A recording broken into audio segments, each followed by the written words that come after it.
All right, everyone, this is it. It's the long-awaited top 15 MMA fighters of all time, the GOAT list. We're going 15 to 1 of the fighters that I think are the best 15 fighters of all time. Now, mind you, I've been very outspoken about how much I dislike John Jones.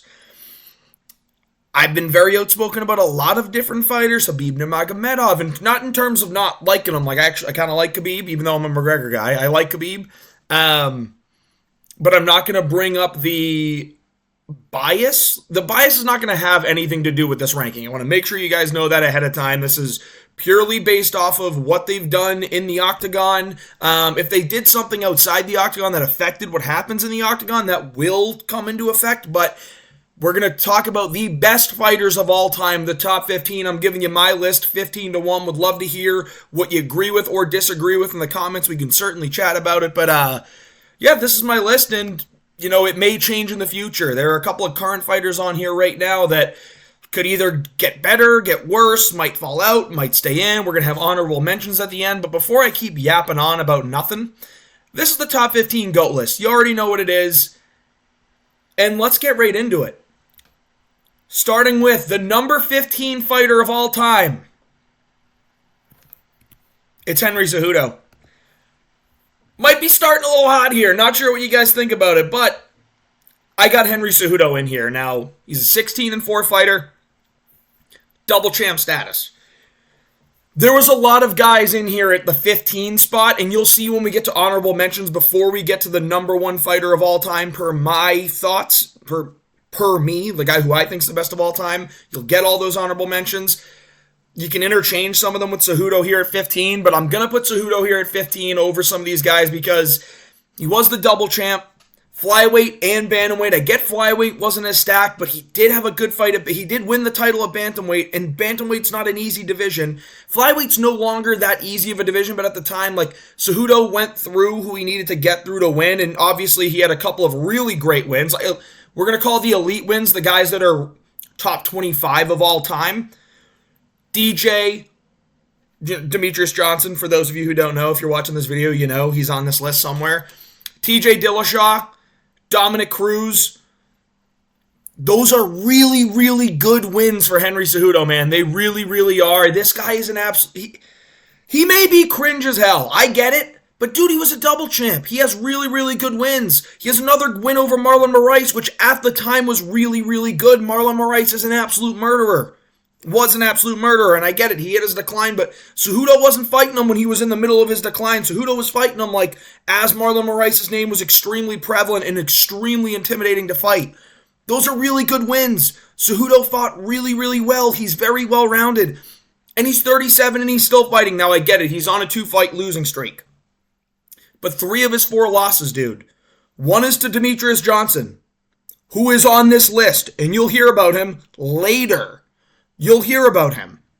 Aljo, who may not be on this list, but a lot of people talk about his name flirting in conversation with one of the greatest bantamweights of all time because of, granted, the wins he has is over Sandhagen, over Jan. Who's got TJ Dillashaw here to win against? And again, I get it, it's not the best win, but dude, Aljo's a great fighter. He really is. He may not be the most entertaining. You may not like him, but he is a great fighter. And Henry Cejudo went to an extremely close decision. Some people think Cejudo won. I personally do think Aljo won 3-2. It was very, very close. And Cejudo came back after 2 or 3, about 3 years off, I think it was, because he retired in February of 2020, came back to fight in May of 23, I believe is what we were looking at. So yeah, that's a little over 3 years off. And he came back and had a really close fight with the current champion. So I rate that. And then the other loss he had was 29-28 to Merab. He took a round off Merab. Merab's a guy that's run through the best in the division. He 50-45 Jan. Even though that might have been AI. I don't know if we really watched it. That might have been AI. But then he beat O'Malley in an absolute stinkfest, but he won 3 rounds to 2. Even though Guru made a video saying Sean won round 1, and round 1 was a lot closer than people give it credit for, but Merab won that fight 3-2. You may not have to like you may not like him, you may not like his style. He may be boring and go, hey guys, I'm so happy. I am so happy that I won the title, guys. I promise I'm going to fight Piotr Jan. I don't want Umar, he don't deserve it. I'm going to fight Piotr Jan. You know what? I saw a really good, impressive performance last time out of Mario Batista. I will fight Mario Batista for a title. Yes. You may not like Merab. I don't love Merab. Really don't like his fight style, but you gotta give it to him. The guy is beating Umar away from somehow getting into this list, which is fucking crazy to say, but he's beating Umar Nurmagomedov away from finding his way into this list somehow. Henry Cejudo's listen, you may not like him too, but he's a very good fighter. Very, very good fighter. Double champ, 37 years old, had success in 2 different divisions. And listen, the guy's looking at Legends fights only from here, and he kind of deserves it. Like, I'm going to put Henry Cejudo here at the 15. I can understand if you have a couple other guys in there. Let me know who else you would put in there if you don't have Cejudo. But at 14, this is going to piss a lot of people off. This is going to piss the old-timers off a lot. You know, the old heads are going to be really, really mad at this one. I'm sorry. I'm sorry. Now, you look at 34-11... and it's not the most impressive record right now. What I will say is, I want to say 6 of those losses in MMA are him being like 39 and older. So I don't really count too much into those losses. I don't look at the losses at the end of his career and go, yeah, no way this dude's not in the GOAT list. Because he's fighting like really good comp until he got to like Uriah Hall and was losing that. But like, he was fighting good comp. And he was old as shit, dude. He was old as shit, beat up after a broken leg. Like, I'm not counting those losses. But we look at Anderson Silva, and he's got to be in your list. He's one of the pioneers of the sport. Just look at some of this. He reigned as champ for almost 2,500 days. He has 11 title wins, 10 of which were defenses in the UFC. Crazy. A 17-fight win streak, 16 in the UFC. Look at some of these wins, though. Like, Hendo... and, like, I don't know how Chael Sonnen got in here. Like, I didn't put a losses in there. I thought I'd, like, mention Chael Sonnen, though, because even though Anderson Silva did lose to Chael Sonnen twice, because Chael Sonnen's never lost a fight, and this is the GOAT list outside of Chael Sonnen, by the way. Obviously, he's the GOAT. Like, we're going to put everyone else beneath him because they just are. That's a real thing, guys. That's real.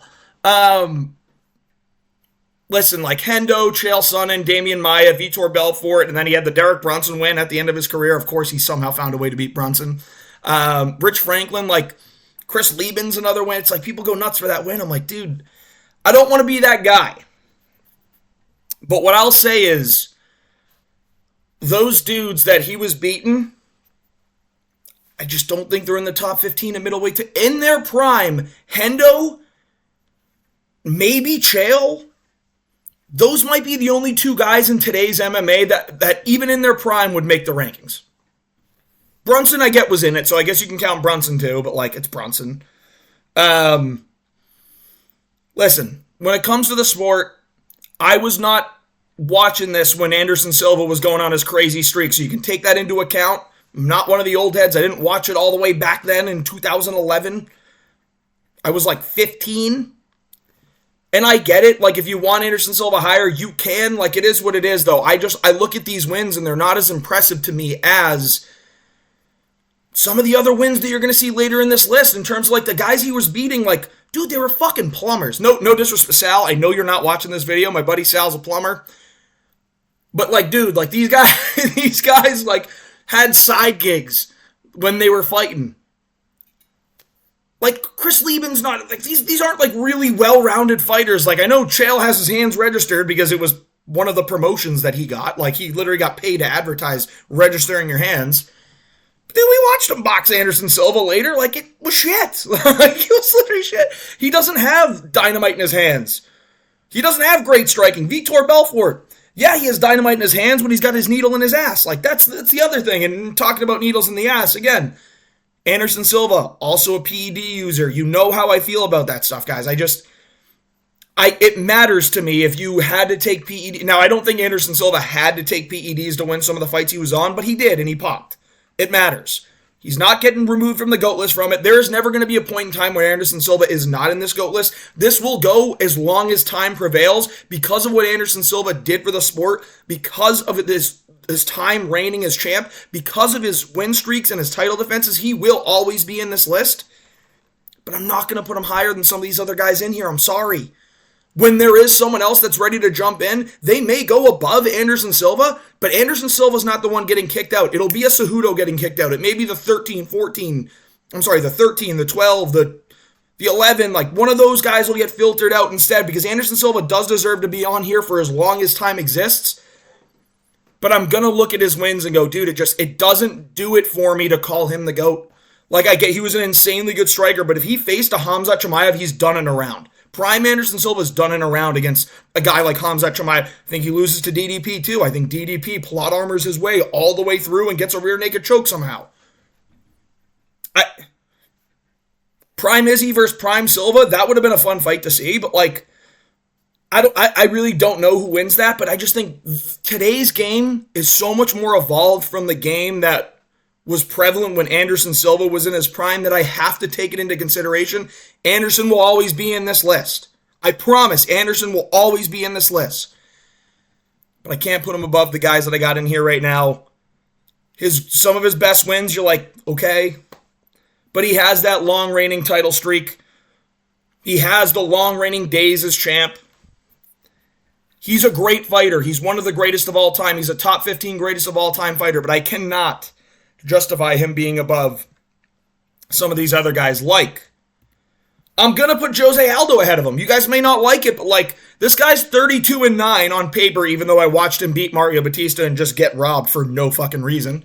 Because apparently holding against the fence and doing no damage does more than actually defending a takedown or doing damage with your hands. But dude, this guy is 38 years old, kind of.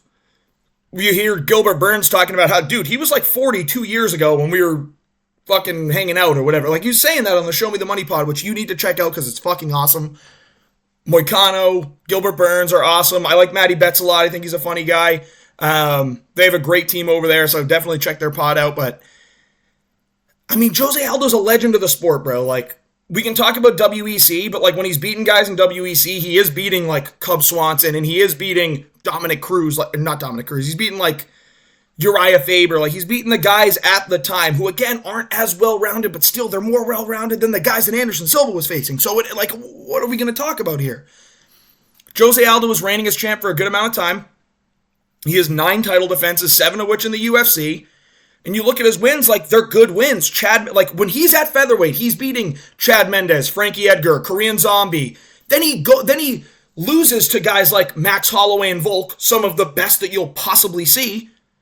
But then he goes down to bantamweight, so he has a whole career of legendary status, and he got knocked out by Conor in 13 seconds, which a lot of people think that Aldo would have won a rematch if they ran it back, but, you know, it's hard to say he wouldn't have because Conor was on that level then, and you'll hear about him in a little bit, but that's right, Conor McGregor's on this list, guys. I don't care what fake accusations are out there. I'm not saying they're fake. I'm joking, playing a character.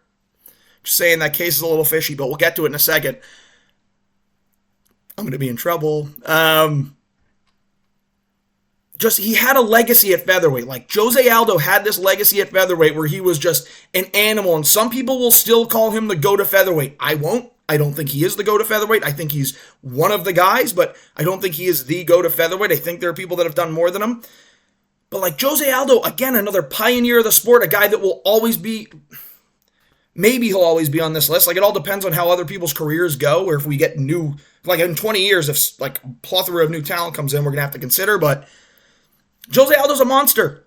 One of the best fighters I've ever watched. One of the best, if not the best takedown defense I've ever seen. And that proves it when he goes from having an insanely good legacy at featherweight, only losing to the Conors, the Volks, the Max Holloways, as he's like a 35-year-old man. I get it. But like, he has a whole legacy at featherweight and then goes, all right, let me take a bit off. Goes down to bantamweight and starts to grow this legacy at bantamweight where he is beating guys like Chito Vera, who just fought O'Malley for the title a couple months ago, but earlier this year. But yeah, Rob Font, a guy who just fraud checked someone lower than him in the rankings who was trying to come up. So Rob Font's still around. Aldo beat him when he was more in his prime. Jonathan Martinez, a guy who's physically in his prime right now, who I think should still be in the rankings just because he lost 2 rounds to Marcus McGee in a good fight. Doesn't mean he should fall out beneath a Kyler Phillips who looks fucking terrible. But Jonathan Martinez is a really good win, and I watched him beat Mario Batista, and they just didn't give him the win. The guys he lost to at bantamweight, dude, it's like he lost to Piotr Jan, We know if Petr Yan is one of the best to do it. And Merab Dvalishvili, a guy who's one win away from being in this ranking. The right win away from being in this ranking. He is. And not to mention, when he fought Merab went 0 for 16 from takedowns. He went 0 for 16 on his takedowns against Jose Aldo, whereas when Merab was fighting Petr Yan, Merab shot like 50 takedowns, but he got some takedowns. I don't know if he got like 11. He might have not hit the double digits, honestly, but like, he ended up getting Petr Yan to the ground at points in time. He could not get Aldo to the ground. He just Mario Batista'd him and held him against the cage and did nothing with it. This guy literally had an entire unbelievable career at featherweight, then goes down to bantamweight and continues to have a great career. The UFC just disrespected him with the comp he faced. I get it. You want to give him the tune-up fight. You want to give him the Jonathan Martinez. That's great. The next fight you should have gave him was the Cejudo fight. It shouldn't have been the Mario Batista fight that's not going to do anything for his legacy if he wins, but only tarnishes it if he loses. That was done by the UFC, but Jose Aldo's here at 13. This guy has done so much for the sport. This guy is one of the best that I have had the pleasure of watching. So I put him here at 13, but some of you may not like this, especially if you're newer to the sport. Like if you jumped on the train in the past 2 years, a lot of people just disrespect because of what this next guy has done in his career recently. Why are we talking about just recently when their whole career, they were one of the best to do it? It was Conor McGregor, guys. Do you forget that Conor McGregor is undefeated at featherweight? Does everyone forget that? Dude, he's a monster. In the UFC, he was undefeated at featherweight. This guy's a monster. He's so good at fighting, guys. He is so good. Was so good. Now, I get it. The money got pumped in and everything changed, but if Conor McGregor isn't on a top 15 list of yours, then I need to hear why. He's 22-6. Broke his leg against Poirier. I get it, it's a loss. He lost to Poirier before that, but it's Dustin Poirier. Want to know what else happened? He also had beaten Dustin Poirier in his rise at featherweight. Who else did McGregor lose to? Khabib, a guy who you'll see later on this list who has 0 losses, even though Gleitz and Tebow may say differently, but Khabib won that fight, guys. I'm going to say Khabib won that fight. Don't care that you watched it and you think Tebow fought well. Khabib won it, in my opinion. But Conor gave Khabib the toughest fight he had. He took him to round 4, and his takedown defense looked better than Gaethje's, Poirier's, everyone else that he had fought. And he was coming off a 2-year layoff for being suspended. And he came and he gave Khabib one of the tougher fights that Khabib had. Now, I know Khabib ended up dominating the fight, but Conor had moments. I get Gaethje had a couple of good low kicks and hit Khabib hard a couple times, but he was done the second the fight went to the ground, where Conor dragged it out for 4 rounds. You look at Conor, he brought, and here's the other thing, he's a double champ, and there's no flaw in that. He knocked out Jose Aldo, who was a long-reigning, one of the best of all time champions at the time that he knocked him out, in 13 seconds. Not only that, he predicted exactly how he was going to do it, and he did it. Then he went on, and he lost to Nate Diaz, which looks terrible. But Nate Diaz is a tricky matchup for Conor because of just the cardio and the toughness. Nate got his ass beat until he all of a sudden, Conor's he's not going away. It's got the Rakic and Yuri thing. We know how good Rakic is, but Yuri just out-tarted him to the victory. I don't know what else to say. He just kind of outdid him to the victory. He out-toughed him. Really was. Same thing that Nate Diaz did, but then Conor got that one back and beat Nate Diaz. I don't want to hear people keep saying, dude, Nate Diaz won that second fight. He didn't. If you have eyes, you know he didn't. I get you want to just copy everything Joe Rogan says. I get it. You can't make your own opinion, so you got to listen to Joe Rogan, but Conor won that fight. Then he goes up and he beats Eddie Alvarez in a completely dominant performance, up a weight class, looking absolutely stellar. Stellar. Became double champ. Before he fought Mayweather, this guy was the problem of all problems. He was the problem of all problems for everyone. He was knocking people out left and right, putting the sport to new heights, putting the entire company on his back. He helped build the UFC into what he is. I'm factoring that in to this ranking, but he's proved it with his fighting in the octagon as well. He's a double champ. Conor McGregor's here at 12. Sorry if you don't like it, but he is. This is my rankings. You don't have to agree, but this is my rankings, and I have arguments for it. We just went through it. But let's get to number 11. How did Pereira already pass McGregor? I don't know.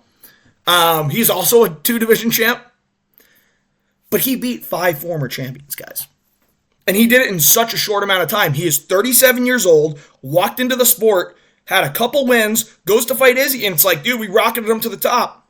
And then he goes and he knocks Izzy out in round 5 in a championship fight and becomes the middleweight champion.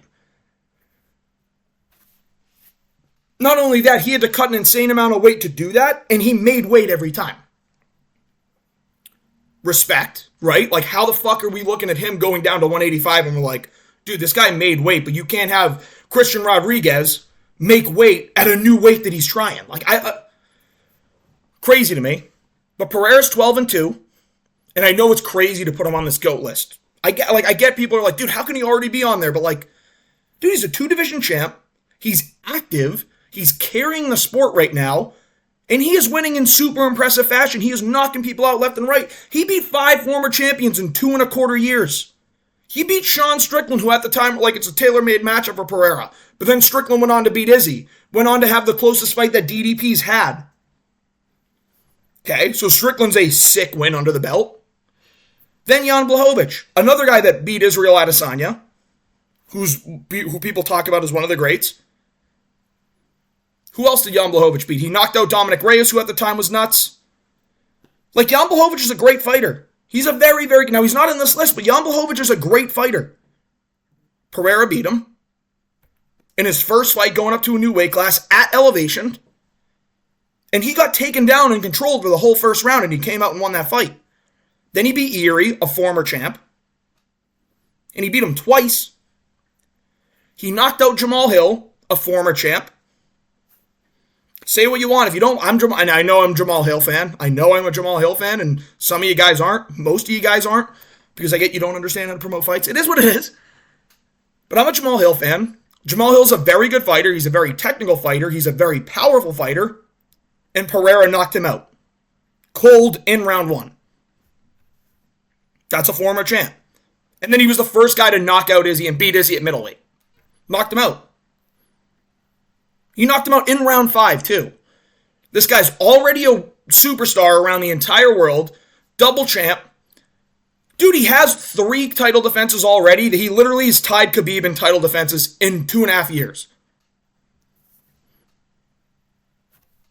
So what do you want me to say? In title defenses, he's done it in a year. Yeah, it's been less than 11 months. He's had 3 title defenses in 11 months.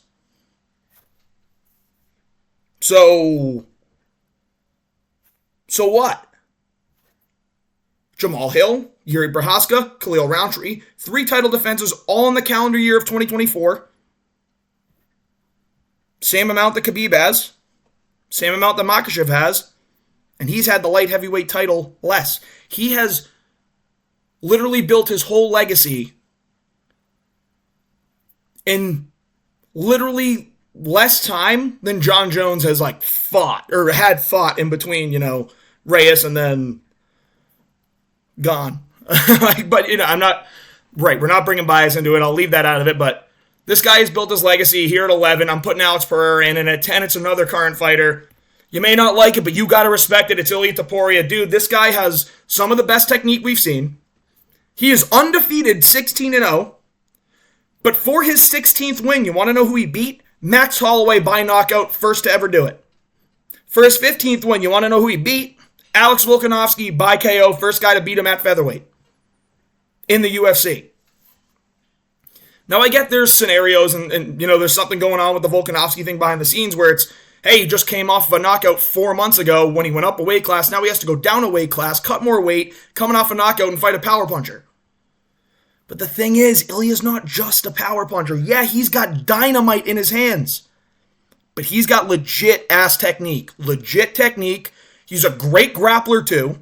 Tremendous grappler. We saw it because Bryce Mitchell couldn't do shit to him. Ryan Hall, one of the most dangerous guys ever. I know, Joe Rogan. Come on, I'm not trying to make fun of you, Joe, but why are we glazing Ryan Hall when he literally sucks at MMA? Great jiu-jitsu guy. He sucks at MMA. That's just the honest-to-God truth. But he beats Josh Emmett, and when he beat Josh Emmett, by the way, he 50-42'd him. Multiple 10-8s in that fight. Maybe a 10. I think there was a 10-7 given in that fight. Super impressive. Super technical. He is already beaten. He is, if not the best, the second best back-to-back wins in history. Volkan Holloway by KO. Those are two guys that are on this list, and you'll see him in a minute. Dude, he's so good. He's undefeated. He's 16-0, and he is 27 years old, and he's already a superstar. He is about to blow up. I don't care who you put in front of him right now, lightweight or featherweight, he's going to beat everybody, in my opinion. I honestly think he can beat Makhachev. We'd have to see it to happen. I think Makhachev's a super tough fight. Obviously, it's Islam Makhachev. He is also on this list. You'll see a little bit later. But, like, this guy's a monster. He's 16-0. He's 27 years old, and he's already beaten two legends of the sport, two guys that are on this list. Ilia Topuria deserves it. He totally does. He totally does, and he's done it in such a short amount of time. Ilia Topuria is the one fighter on this list that I think can make it up to one. Sorry, one of the two fighters on this list that I think by the end of his career can make it up to one. I really do. He has the best chance of moving up from his position. A year from now, Ilia, of everyone on this list, Ilia has the best chance of moving up positions too. Of everyone on this list. 27 years old, 16-0, getting better and better each fight and doing it so impressively, becoming a massive household name. Maybe not in the US yet, but in Europe he's a huge name, and around the world soon he will be too. I got Ilia Topuria here at 10. If you don't like it, argue with a fucking wall. I don't care. I don't care. He is. Look at the guy's a fucking monster. Just watch him fight and tell me he's not. At 9, I got Max Holloway. Now, I know what you might be thinking. How is Max above Ilia? Ilia's just... he's too green for me to put him above Max just now. I know that Max got knocked out by Ilia, but Max actually competed with him. Competed with him very, very well. Maybe he took the first round, I believe. But like Max has 3 title defenses. And you want to know something? If Volkanovski is not in the sport, this guy would have had fucking 8 title defenses.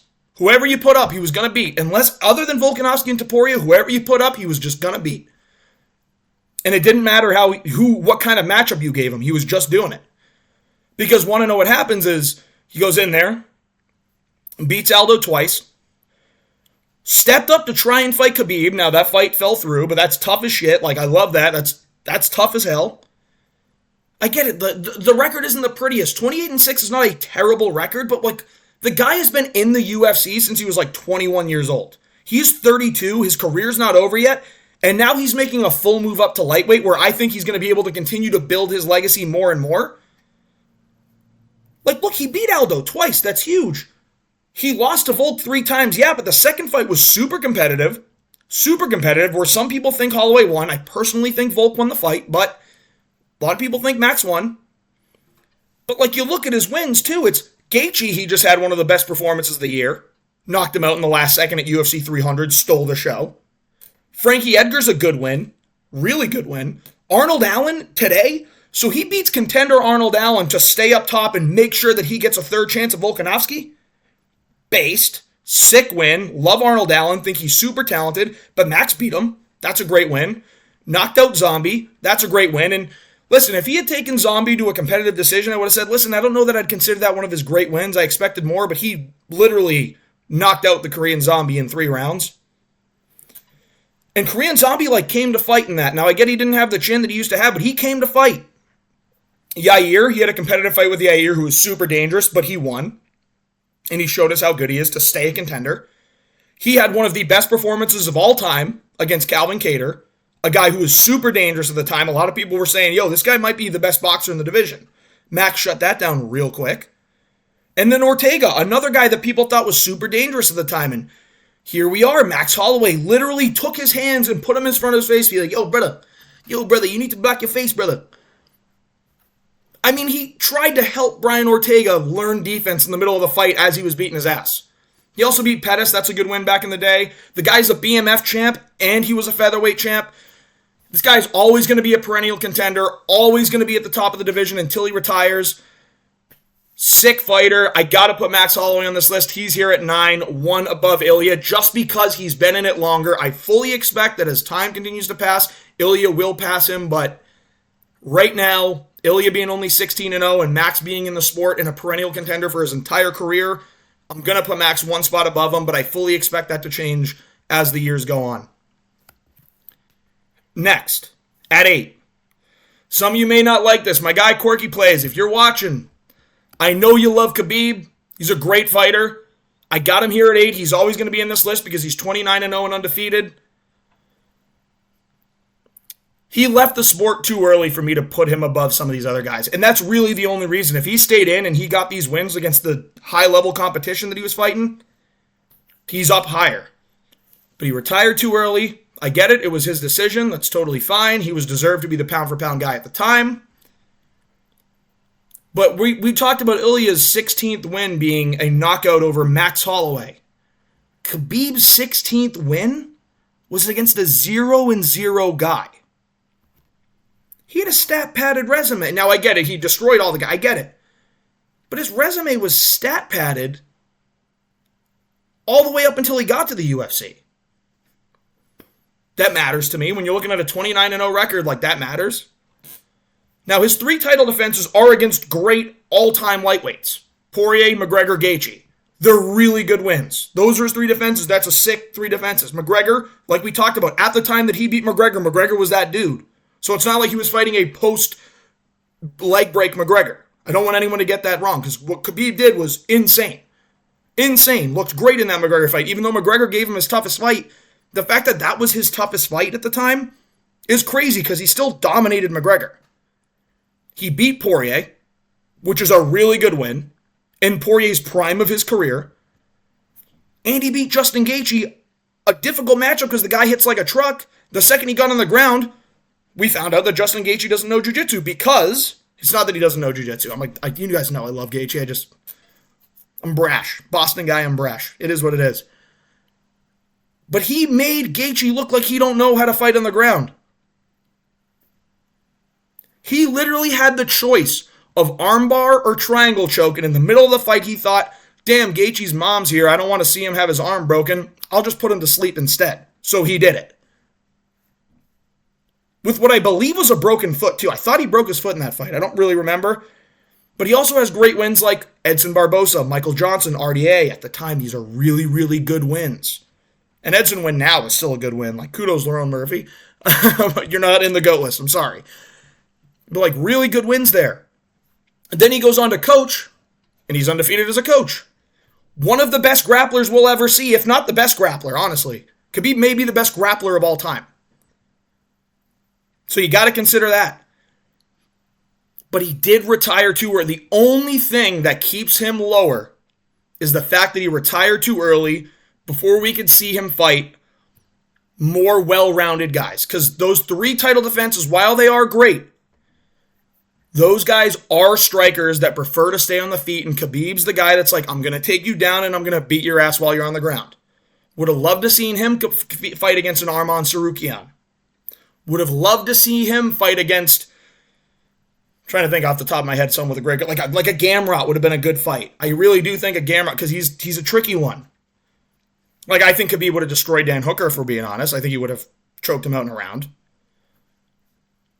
But Khabib, in my opinion, is not the greatest lightweight of all time. There is someone that's ahead of him, and we'll get to that in a little bit. Khabib is an awesome fighter, 29-0, undefeated. For me to put him above 8, or better than 8, I wanted to see him fight more. If he comes back and fights and gets a win against a legit, well-rounded stud, he may have a chance. He probably will move up, but he's an undefeated, 29-0. Didn't fight as long as we would have liked to see to make him in the top 5, so I got him here at 8. I'm sorry. Sorry if you don't like it. All respect to Khabib. I get it. Get why he retired. It's just, I can't put him above some of these other guys in the GOAT list. It was just, he retired too early. All the respect in the world, but he's at 8. 7.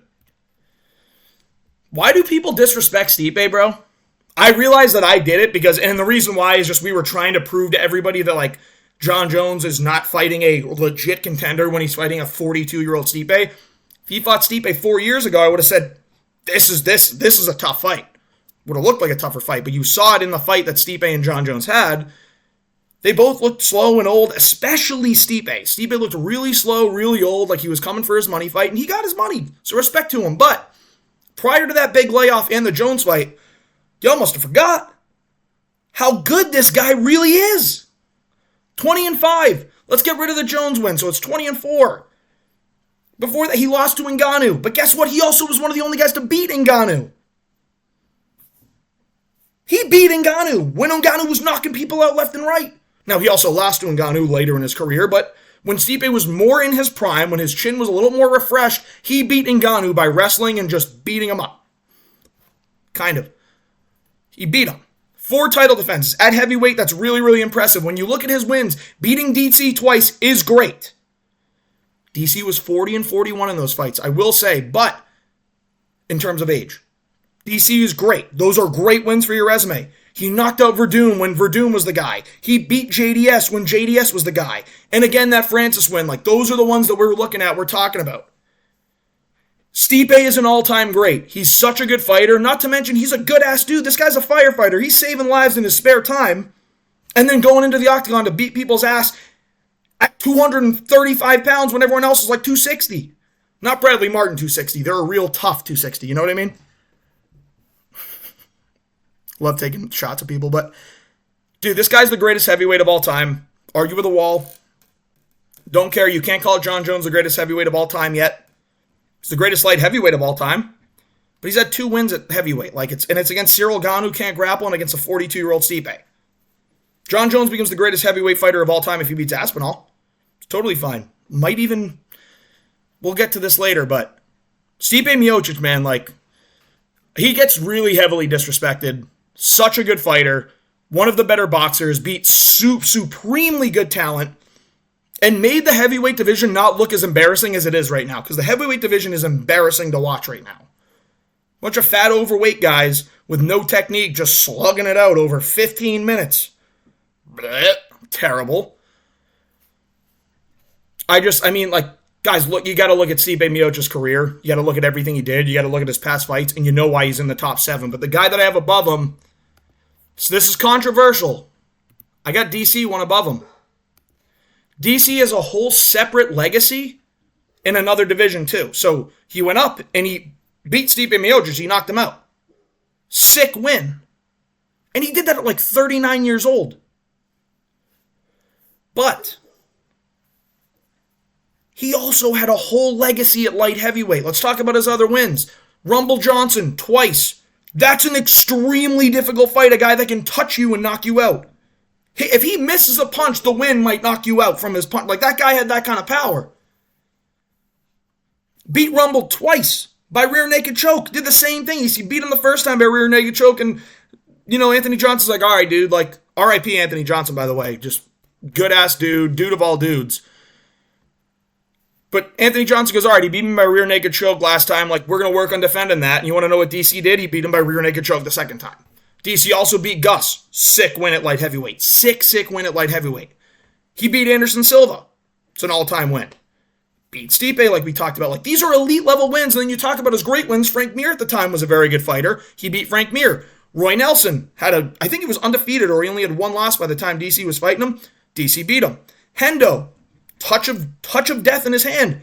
DC beat him. Volkan Ozdemir, one of those up-and-coming guys. It's oh my God, here's the contender that might be the new guy to go in the division. He's got nukes in his hands. He's a decent wrestler. Can he do it? DC shut that shit down real quick. Derek Lewis.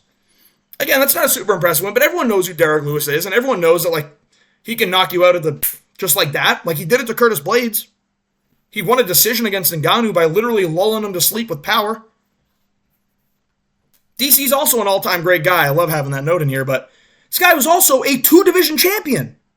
Light heavyweight, he built a legacy. Then he went up to heavyweight and continued his legacy. If John Jones is not in the sport, DC is the best fighter ever. Best fighter ever. Because he doesn't have a loss, one of those losses on his record. He doesn't have 3 losses on his record. He has 2. And it's both to Stipe when he's 40-41. So and he has a win over the same guy that he lost to twice. It's just he aged out. And that third fight was a competitive decision. Guys, It really upsets me that people don't talk about DC the way he deserves it. Because DC is one of the best to ever do it. And people just don't understand that, and it drives me insane. DC's at 6. If you want to switch him and Stipe, you can do that. I just put DC above because he has 2 different legacies. One at heavyweight, one at light heavyweight.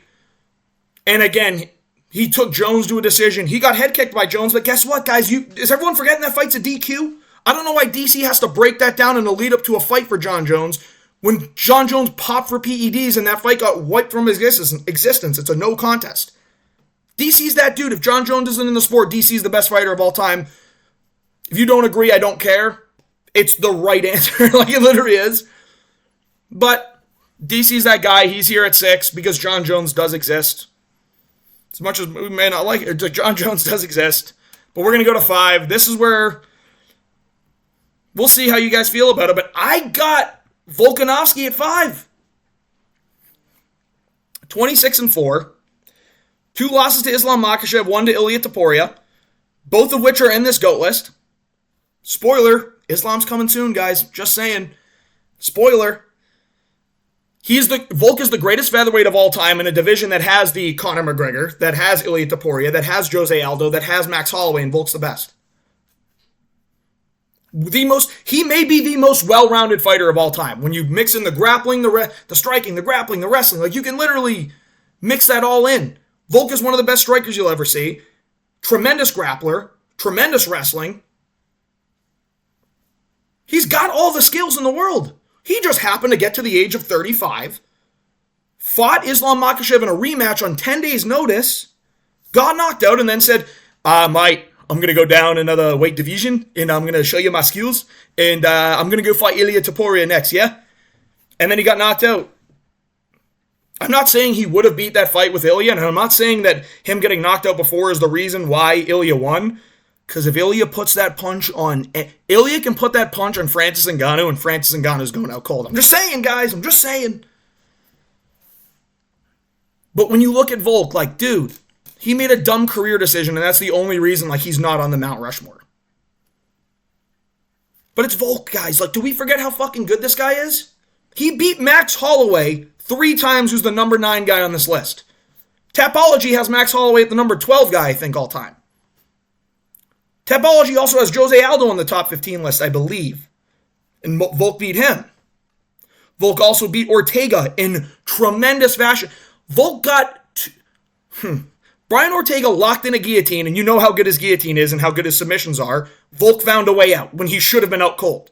Same thing when Ortega threw up a triangle. Volk had it locked in, and he stared at him in the eyes, and he just fought his way out while looking Ortega in the eyes. That's badass as fuck. And then you want to know what he did when he got out? No tired, nothing. Has some of the best cardio in the game, and just postured up and landed massive stack guard strikes to beat the shit out of Brian Ortega.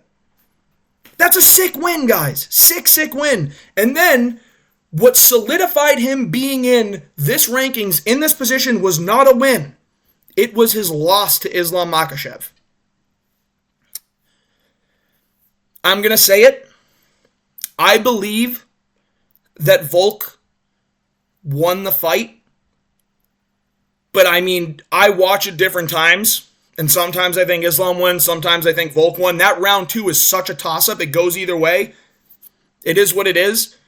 Nobody has ever or will ever fight Makhachev to the level at which Volk did.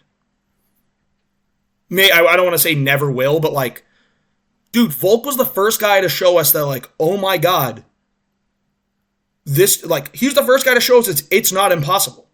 It is not impossible to beat some of these Dagestani guys. Like, it's not impossible.